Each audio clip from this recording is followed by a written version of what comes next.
ಕೋಟಿ ಕೊಟ್ಟು ತಾಯಿ ಋಣ ತೀರಿಸಲು ಬಂದ ಮಗನಿಗೆ ತಾಯಿ ಒಂದು ರಾತ್ರಿ ತನ್ನ ಪಕ್ಕದಲ್ಲಿ ಚಿಕ್ಕ ಮಗುವಿನ ಹಾಗೆ ಮಲಗಲು ಹೇಳಿದಳು. ಯಾಕೆ ಗೊತ್ತಾ?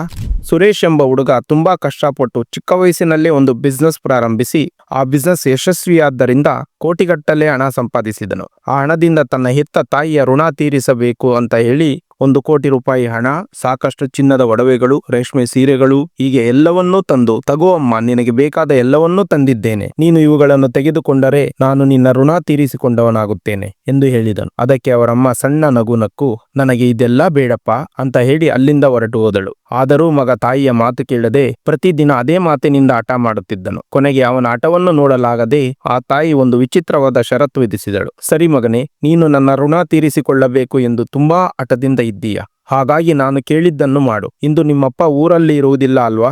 ರಾತ್ರಿಗೆ ನಾವಿಬ್ಬರೇ ಇರುತ್ತೇವೆ. ಹಾಗಾಗಿ ನೀನು ಚಿಕ್ಕವನಿದ್ದ ಹಾಗೆ ಬಂದು ನನ್ನ ಪಕ್ಕದಲ್ಲಿ ಮಲಗು, ನನ್ನ ಋಣ ತೀರುತ್ತದೆ ಎಂದಳು. ತಾಯಿಯ ಕೋರಿಕೆ ವಿಚಿತ್ರ ಎನಿಸಿದರೂ ಇಷ್ಟು ಚಿಕ್ಕ ಕೆಲಸದಿಂದ ತನ್ನ ಋಣ ತೀರಿ ಹೋಗುತ್ತದೆ ಎಂದರೆ ಸಾಕು ಎಂದು ಸುರೇಶ್ ತಕ್ಷಣ ಒಪ್ಪಿಕೊಂಡನು. ಆ ರಾತ್ರಿ ತಾಯಿಯ ಪಕ್ಕದಲ್ಲಿ ಮಲಗಿದನು. ತುಂಬಾ ನಿದ್ದೆ ಬರುವ ಸಮಯದಲ್ಲಿ ತಾಯಿ ನಿಧಾನವಾಗಿ ಎಬ್ಬಿಸಿದಳು. ಮಗನೇ, ಬಾಯಾರಿಕೆಯಾಗಿದೆ, ನೀರು ಕೊಡ್ತೀಯಾ ಎಂದಳು. ಸುರೇಶ್ ಪ್ರೀತಿಯಿಂದ ಎದ್ದು ನೀರು ಕೊಟ್ಟನು. ಆ ತಾಯಿ ಒಂದು ಗುಟುಕು ಕುಡಿದು ಉಳಿದ ನೀರನ್ನು ಕೈ ಜಾರಿದ ಹಾಗೆ ಬೆಡ್ ಮೇಲೆ ಚೆಲ್ಲಿದಳು. ಸುರೇಶ್ ಸ್ವಲ್ಪ ಬೇಸರಗೊಂಡರೂ ಸರಿ ಮಾಡಿಕೊಂಡು ಮಲಗಿದನು. ಅರ್ಧ ರಾತ್ರಿ ಕಳೆದ ಮೇಲೆ ಮತ್ತೆ ತಾಯಿ ಎಬ್ಬಿಸಿದಳು. ಕಂದ, ಮತ್ತೆ ಬಾಯಾರಿಕೆಯಾಗುತ್ತಿದೆ ಎಂದಳು. ಈ ಬಾರಿ ಸುರೇಶ್ಗೆ ಕೋಪ ಬಂತು. ಈಗ ತಾನೇ ಕುಡಿದೆ ಅಲ್ವಾ ಅಮ್ಮ ಎನ್ನುತ್ತಾ ನೀರು ತಂದು ಕೊಟ್ಟನು. ಅವಳು ಮತ್ತೆ ಒಂದು ಗುಟುಕು ಕುಡಿದು ಉಳಿದ ನೀರನ್ನು ಬೆಡ್ ಮೇಲೆ ಚೆಲ್ಲಿದಳು. ಸುರೇಶ್ ಕೋಪದಿಂದ ತಾಯಿಯನ್ನು ಗದರಿಸಿ ಹಾಗೆಯೇ ಮಲಗಿದನು. ಬೆಳಗಿನ ಜಾವದಲ್ಲಿ ತಾಯಿ 3ನೇ ಬಾರಿ ಎಬ್ಬಿಸಿದ್ದರಿಂದ ಸುರೇಶ್ನ ಸಹನೆ ಕೆಟ್ಟಿತು. ಏನಮ್ಮ ಇದು, ನೀನು ನನ್ನನ್ನು ಮಲಗಲು ಬಿಡಲ್ವಾ? ಬೆಡ್ ಪೂರ್ತಿ ಹಾಳು ಮಾಡ್ತಿದ್ದೀಯಾ ಎಂದು ಗಟ್ಟಿಯಾಗಿ ಕೂಗಿದನು. ಆಗ ತಾಯಿ ಶಾಂತವಾಗಿ ಹೇಳಿದಳು, ಮಗನೇ, ಕೇವಲ ನೀರಿಂದ ಬೆಡ್ ಒದ್ದೆಯಾಗಿದ್ದಕ್ಕೆ,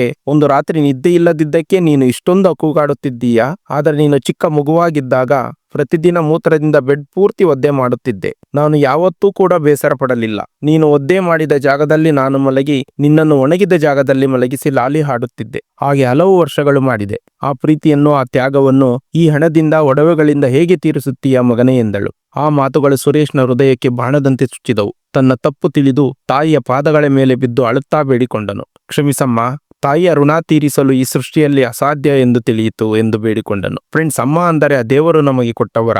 ಅವಳ ಪ್ರೀತಿಗೆ ನಾವು ಬೆಲೆ ಕಟ್ಟಲು ಸಾಧ್ಯವಿಲ್ಲ. ಅವಳ ತ್ಯಾಗದ ಋಣ ತೀರಿಸಲು ಸಾಧ್ಯವಿಲ್ಲ. ನಾವು ಮಾಡಬೇಕಾಗಿರುವುದು ಅವಳನ್ನು ಕಣ್ಣಿಗೆ ರೆಪ್ಪೆಯಂತೆ ನೋಡಿಕೊಳ್ಳುವುದಷ್ಟೇ. ಈ ಸ್ಟೋರಿ ಕೇಳುತ್ತಿರುವಾಗ ಒಂದು ಕ್ಷಣವಾದರೂ ನಿಮಗೆ ನಿಮ್ಮ ಅಮ್ಮ ನೆನಪಿಗೆ ಬಂದಿದ್ದರೆ ದಯವಿಟ್ಟು ಕಾಮೆಂಟ್ಸ್ನಲ್ಲಿ ಒಮ್ಮೆ ಲವ್ ಯು ಅಮ್ಮ ಎಂದು ಕಾಮೆಂಟ್ ಮಾಡಿ. ಈ ಕತೆ ನಿಮ್ಮ ಮನಸ್ಸನ್ನು ತಟ್ಟಿದ್ದರೆ ಈ ವಿಡಿಯೋಗೆ ತಪ್ಪದೇ ಲೈಕ್ ಮಾಡಿ, ನಿಮ್ಮ ಫ್ಯಾಮಿಲಿ ಮತ್ತು ಫ್ರೆಂಡ್ಸ್ಗೆ ಶೇರ್ ಮಾಡಿ. ಇಂತಹ ಇನ್ನೂ ಹೆಚ್ಚಿನ ಒಳ್ಳೆಯ ಕಥೆಗಳಿಗಾಗಿ ನಮ್ಮ ವಿನಯ್ ಟಿವಿ ಕನ್ನಡ ಚಾನಲ್ ಅನ್ನು ಈಗಲೇ ಸಬ್ಸ್ಕ್ರೈಬ್ ಮಾಡಿಕೊಳ್ಳಿ. Thank you.